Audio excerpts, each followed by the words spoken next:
नमस्कार साथियों, आपका स्वागत है आपके अपने चैनल एग्जामोलॉजी में। साथियों, आज हम बात करेंगे विज्ञान की प्रमुख शाखाओं की, जो कि बहुत ही महत्वपूर्ण है। हर परीक्षा में एक ना एक प्रश्न इनमें से हमेशा आता है।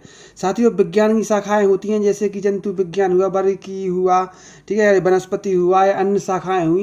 जितनी भी शाखाएं हैं प्रमुख रूप से उन सभी शाखाओं को इस वीडियो में कवर किया गया है, इसलिए वीडियो को अंत तक देखें ताकि आपके कोई प्रश्न ना छूटे। साथियों, शुरू करते हैं आज का वीडियो में सबसे पहले शाखा की बात करेंगे जंतु विज्ञान की, जो सामान्यतः सभी को आती है, लेकिन फिर भी इसको बात करेंगे। जंतु विज्ञान का जनक, ठीक है, जंतु विज्ञान का जनक कौन है? तो अरस्तु को माना गया है। किसको माना गया है? जंतु विज्ञान का जनक कहा जाता है, यानी फादर ऑफ जूलॉजी। ठीक है, कौन है? अरस्तु है। ठीक है, जीव विज्ञान का जनक भी अरस्तु है और जंतु विज्ञान का जनक भी कौन है? अरस्तु जी हैं। ठीक है, बढ़ते हैं अगले प्रश्न की ओर। अगला प्रश्न है, अनुवांशिकी का जनक किसे माना जाता है? अनुवांशिकी। ठीक है, जिसमें अनुवांशिकी क्या होती है? जिसमें पीढ़ी दर पीढ़ी विशेषताओं का अध्ययन किया जाता है, मतलब एक पीढ़ी से दूसरी पीढ़ी में गुण जाते हैं, उनका अध्ययन किया जाता है, उसे अनुवांशिकी कहा जाता है। ठीक है साथियों, इसमें ग्रेगर जॉन मेंडल, ठीक है, जीजे मेंडल यानी ग्रेगर जॉन मेंडल को इसका पिता कहा जाता है, क्योंकि इन्होंने कुछ 3 नियम दिए थे अनुवांशिकी संबंधित मटर के पौधे पर प्रयोग करके। ठीक है साथियों, तो अनुवांशिकी का जनक किसे कहा जाता है? ग्रेगर जॉन मेंडल हो, ग्रेगर जॉन मेंडल हो कहा जाता है। मतलब मेंडल को क्या, मेंडल भी ध्यान रखना तो भी याद बना रहेगा। बढ़ते हैं साथियों अगले प्रश्न की ओर। अगला है विकिरण अनुवांशिकी। साथियों, इस वीडियो में उन क्वेश्चनों को शामिल किया गया है जो अक्सर परीक्षाएं पूछे जाते हैं और इम्पोर्टेंट होते हैं। विकिरण अनुवांशिकी मतलब अनुवांशिकी से संबंधित ये, ठीक है, विकिरण का क्या प्रभाव पड़ता है अनुवांशिकी पर, ठीक है, अनुवांशिक गुणों पर, उसको एच जे मूलर ने बताया था। इस वजह से विकिरण अनुवांशिकी का जनक किसे कहा जाता है या किसे माना जाता है? एच जे मूलर को माना जाता है। एच जे मूलर को माना जाता है। साथियों, एक बात ध्यान रखना, ये क्वेश्चन जो भी हैं आप नोट्स भी कर सकते हैं इसके साथ साथ, ताकि आपको याद बने रहें। रक्त परिसंचरण का जनक किसे माना जाता है? जैसे क्वेश्चन ये भी आता है कि रक्त परिसंचरण तंत्र किसने बताया है, किसके द्वारा बताया गया? तो विलियम हार्वे के द्वारा, और विलियम हार्वे को ही रक्त परिसंचरण का जनक भी माना जाता है। ठीक है साथियों, बढ़ते हैं अगले क्वेश्चन की ओर। बरीकी, ठीक है, टैक्सोनॉमी बोलते हैं इंग्लिश में, बरीकी। ठीक है, बरीकी से है कैरोलस लीनियस, ठीक है, कैरोलस लीनियस को माना गया है। बरीकी का जनक किसे माना गया है? लीनियस को। कौन से लीनियस को? कैरोलस लीनियस को। ठीक है, जिसने नामकरण की पद्धति भी दी थी, जिसमें जाति वंश के नाम के हिसाब से नामकरण किया जाता है। ठीक है साथियों, जो कि वैज्ञानिक नाम होते हैं। इसलिए बरीकी का जनक किसे माना जाता है? कैरोलस लीनियस को माना जाता है।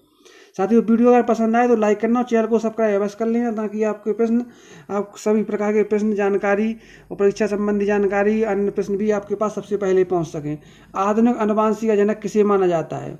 आधुनिक अनुवांशिकी का किसे? बैटसन को। किसे?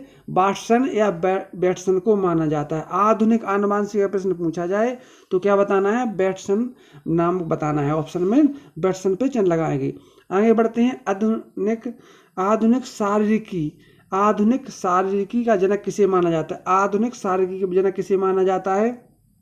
ठीक है, किसे माना जाता है? Andreas Vesalius.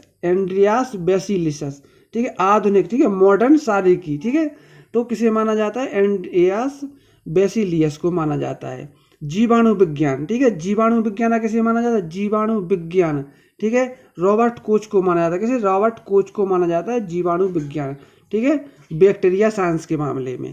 ठीक है, लेकिन जीवाणु की खोज किसने की थी? जीवाणु की खोज की थी ल्यूवेनहॉक ने। ठीक है, ल्यूवेनहॉक ने। लेकिन जीवाणु विज्ञान का जनक किसे माना जाता है? रॉबर्ट कोच को माना जाता है, क्योंकि इनने उसके बारे में बाकी चीजें बताई थी। प्रतिरक्षा विज्ञान का जनक किसे माना जाता है? प्रतिरक्षा, ठीक है, प्रतिरक्षा मतलब एंटीबॉडीज का नाम वगैरह सुना हो तो उसी संबंधित क्या है? प्रतिरक्षा विज्ञान होता है। जो शरीर की प्रतिरक्षा होती है उसका जनक किसे माना जाता है? एडवर्ड जेनर को माना जाता है। किसको? एडवर्ड जेनर, जो कि फेमस वैज्ञानिक भी रहे हैं, एडवर्ड जेनर।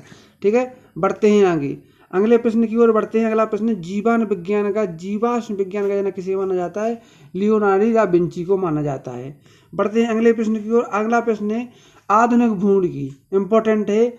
आधुनिक भ्रूणकी का जनक किसे माना जाता है? कार्ल ई बोनकेयर को। कार्ल ई बॉन बेयर को माना जाता है। साथियों देखते हैं अगले प्रश्न कौन सा है। अगला प्रश्न है वनस्पति शास्त्र का जनक किसे कहा माना जाता है। वनस्पति शास्त्र का जनक किसे माना जाता है। वनस्पति शास्त्र का जनक किसे माना जाता है। थियोफेस्टस को माना जाता है। थियोफेस्टस इन्होंने क्योंकि अपनी पुस्तक में काफ़ी वनस्पतियों के बारे में अध्ययन करके उनके बारे में बयान करके बताया था, इसी वजह से इनको वनस्पति शास्त्र का जनक माना जाता है। जैसे कि इनकी पुस्तक का नाम है हिस्टोरिया प्लांटेनम, ठीक है।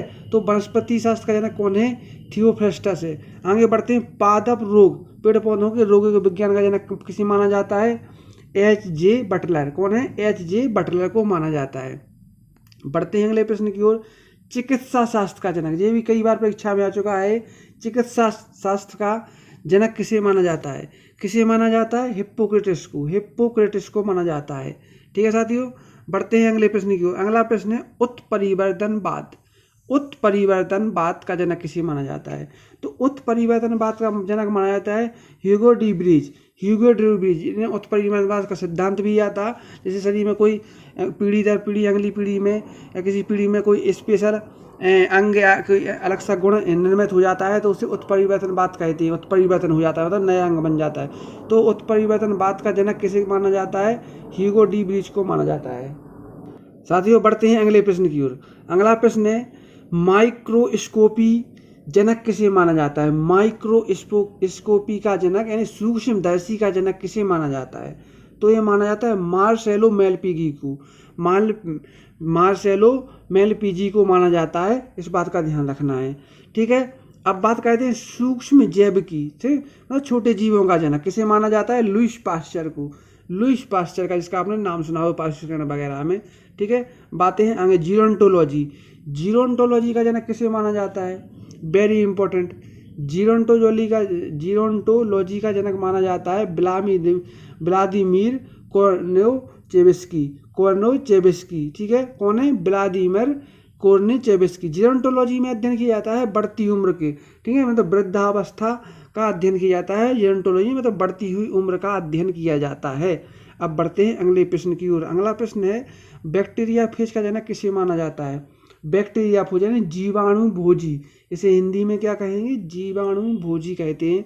किसे माना गया है इसका जनक, टबार्टाओ डिहेरेल, ठीक है, टबार्टाओ डिहेरेल, ठीक है, इनको कहते हैं। थोड़ा अलग टाइप का नाम है लेकिन याद कर लेना, ठीक। बढ़ते हैं अगले प्रश्न की ओर। सुजनकी का जनक किसे कहा गया है, ठीक है। सुजनकी का जनक किसे कहा गया है, फ्रांसिस गाल्टन को कहा गया है। सुजनकी का जनक किसे कहा गया है, ठीक है, फ्रांसिस गाल्टन को कहा गया है। बढ़ते हैं एंडोक्राइनोलॉजी। एंडोक्राइनोलॉजी का अध्ययन इसका जनक किसे माना गया है। इसका जनक माना गया है थॉमस एडिसन को। इसको, थॉमस एडिसन को, ठीक है। अब बढ़ते हैं आगे। पादप क्रिया विज्ञान का जनक किसे माना गया है। पादप क्रिया विज्ञान का जनक किसे माना गया है, स्टीफन हेल्स को माना गया है। पादप क्रिया विज्ञान, याद रखना, पादप विज्ञान का नहीं, पादप क्रिया विज्ञान का, स्टीफन हेल्स, शब्दों को ध्यान देना, ठीक है।